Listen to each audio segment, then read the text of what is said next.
Hello, fellow entrepreneur and small business owner. I just wanted to share with you a poem that I found called An Ode to Entrepreneurs. So here it is, written by Vinay, Kanchan. When a new idea began to take hold, others muttered, "Just do as you're told.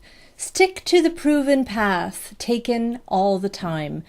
Don't simply digress for no reason nor rhyme. They say many have cruelly fallen by the side, unable to recognize the subtle change of tide. Taking the offbeat road is not the course for all.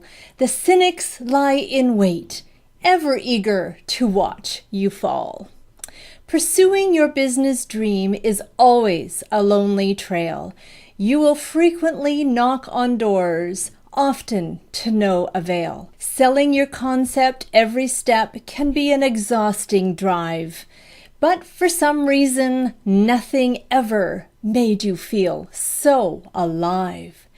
Every small victory beats the loud applause of your heart, for there is no one else around. You are only making a start. But the dream of the time when others will share the weight and your office will come alive with the sounds of lively debate. Time loses all its meaning. Weekends hold fancy no more.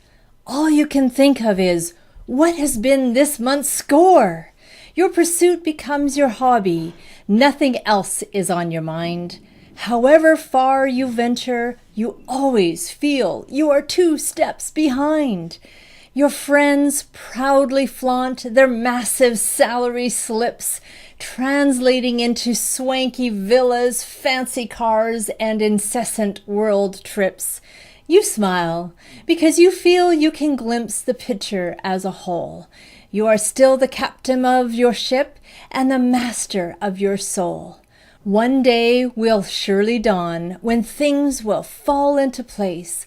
One day you will feel quite the lord of time and space.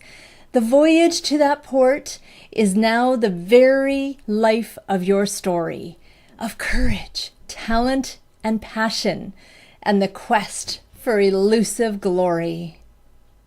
My wish for you is to have a happy, healthy, and prosperous new year. We'll talk to you next time. Bye for now.